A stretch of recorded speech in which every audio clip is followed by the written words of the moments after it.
Na ka ardhë kjo, na ka ardhë nga Partia e Punës. Ata ashtu e kishin, mbi të gjitha partinë. Ajo nuk mu vazhdon kështu, po refleksin e ka dhënë, se këta kanë qenë në lëvizje në ato momente, e njojnë këtë si doktrinë. Kjo është doktrina komuniste, kjo partia mbi të gjitha, ti e di. Dhe këta kanë qenë. Do thua është i mirë që kanë qenë, por nuk e kanë urryer, ata nuk e kanë pranuar, pasi s'kanë qenë në urrëtie, por nuk e kanë pranuar, po nuk e dinë forcat inkoshente se si veprojnë. A më kuptoni? Drejt. Është inkoshjenca që i çon shpesh atje, dhe pastaj kur e kapin inkoshjencën, vinë e përmirësohen, por ajo i ka goditur në një moment të caktuar. Sa fatkeqësi është kjo për shqiptarët? Ja, ma, shqiptarët nuk janë në fatkeqësi se jemi në NATO. Nuk mund të kalon dot në diktaturë. Kjo është kryesorja. Nuk kalon dot në diktaturë dhe nuk e dominon dot pushtetin gjyqësor. Flasim për Spakun. Spakun nuk e drejtojmë ne. Dhe kjo është fitore për historinë e Shqipërisë.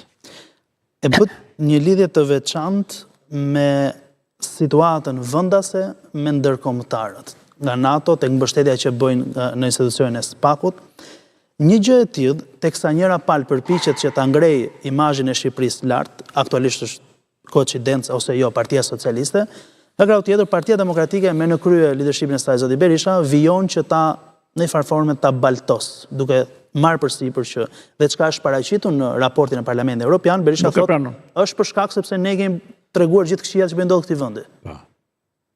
Sa vlen kjo? Tani ai është. Më shante shqiptar. Kjo është më e shpejta që duhet thënë për Saliun. Gjithë të tjerat shikojnë se janë të denoncuar. Nuk e ka ai. Tani si e mori, si ka është histori e gjatë, si e fitoi, si e mori partinë e dytë, si a dhanë, janë shumë arsye në mes, po ai e ka fituar me raportin psikologjik partinë. Më pastaj se lëshoi. Çfarë do ndodhi tani? Asgjë, nuk vjen dot PD-ja në pushtet. Prandaj nuk çajnë kokas ndërkombëtarët. S'ka ajo shans për pushtet. Arsyeja është, pyetja është cila është arsyeja. Saliu. Gjithçka lidhet me... Si mund të vish? Mund të bëhesh kryeministër non grata në Amerikë? Vetëm nëse janë të çmendur, jemi të çmendur në shqiptarët. Një gjë e tillë nuk duket kështu. Po duket ajo. Por kjo penalizon rrjedhimisht edhe forcën në cilën ai drejton prej vitesh. Pra dhe forca ndoshta mbeten në njëjtën pikë. Po të mos ishte ai, nëse ai e kam deklaruar, nuk e di nëse e ke parë. Nëse ai largohet 3-4 muaj, PD vjen poshtet. Nuk është problemi se e meriton nga niveli, por është lodhur në përsëritje. Është përsëritja në politik lodh koshjencën. A kupton? Ajo lodh edhe vetë ata të zotët, se pak i lodh janë Veroxha, a e mba mend. Ti se mba mend, po ne që e pa i mend. Në fakt e kam me të lexuar edhe me të parë se për të përjetuar.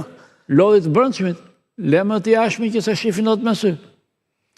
Pra, monotonia në drejtimin e një shteti dhe pastaj edhe të një partie është antivlerë, nuk është vlerë. Duhet të ketë mobilitet permanent, lëvizje permanente përpara. Kjo është ideja.